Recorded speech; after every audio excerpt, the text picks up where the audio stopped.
मेरे प्रिय साथियों, सबसे पहले मैं वेटरन्स इंडिया से जुड़े सभी पूर्व सैनिकों को कारगिल विजय दिवस की हार्दिक शुभकामनाएं देता हूं। आपका संगठन वेटरन्स के बीच में लगातार अपनी सक्रियता बनाए हुए है। इसके लिए आप सभी बधाई के पात्र हैं। साथ ही कारगिल विजय दिवस के अवसर पर मैं सभी सैनिकों एवं देशवासियों को भी हार्दिक शुभकामनाएं देता हूं।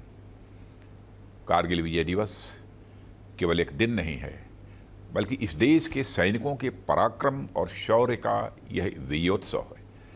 साथियों, हमारे देश में अनेक पर्व ऐसे आते हैं जो इस देश के वीर सपूतों के शौर्य और पराक्रम की याद दिलाते हैं। वैसे तो हमारा देश इन वीरों के प्रति कृतज्ञता को कभी नहीं भूल सकता, फिर भी ये दिवस उन वीरों के सम्मान में हर बार एक नई ज्योति जला जाते हैं। कारगिल विजय दिवस भी उन्हीं महान पर्वों में से एक है। मैं आज के दिन मातृभूमि पर अपना सर्वस्व न्यौछावर कर देने वाले उन महान सेनानियों का स्मरण करता हूं और उन्हें शीश झुकाकर अपनी श्रद्धांजलि भी अर्पित करता हूं। साथ ही उन शहीदों की माताओं और उनके समस्त परिजनों को भी मैं शीश झुकाकर नमन करता हूं।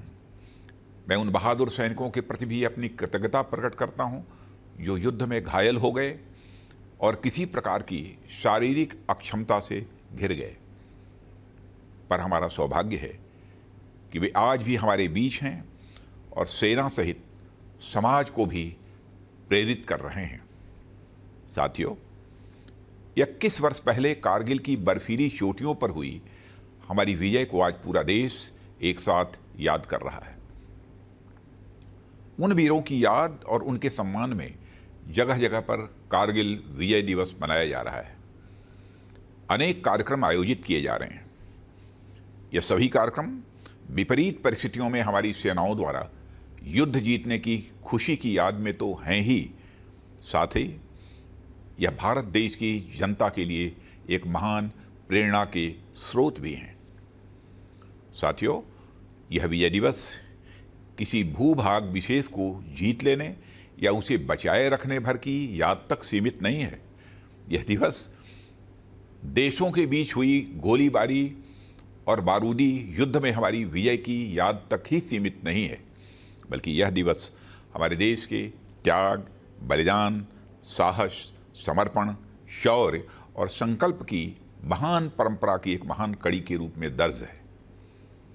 यह परंपरा इस देश की संस्कृति का एक अहम हिस्सा है जो सदियों से लगातार चली आ रही है। साथियों, युद्ध के समय मैदान में भले ही कुछ 1000 सैनिक हों, पर वास्तव में पूरा देश वह युद्ध लड़ रहा होता है।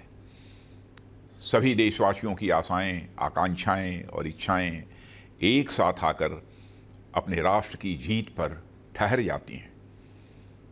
मुझे वह दृश्य आज भी अपनी आंखों में साफ दिखाई पड़ता है जब टीवी पर या सुदूर क्षेत्रों में रेडियो पर कारगिल युद्ध से जुड़ी खबरें आती थीं, तो गांव के गांव और शहरों में ऑफिस दफ्तर में लोग अपना काम छोड़कर खबर की तरफ मुड़ जाते थे।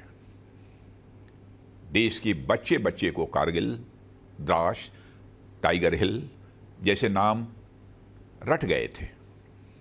सबकी आंखों में बस एक ही उम्मीद और एक ही विश्वास, किसी भी सूरत में भारत देश की विजय। आप लोगों को याद होगा, भौगोलिक परिस्थितियों के चलते कई बार स्थितियां हमारे विपरीत हुई, मामला आगे पीछे हुआ, पर नमन है उन देशभक्त वीर योद्धाओं को जिन्होंने अपने संकल्प पर तनिक भी आंच नहीं आने दी। वह मोर्चे पर लगातार डटे रहे और अंततः तमाम छल और षड्यंत्र को मात देते हुए विजयी होकर वापस आए।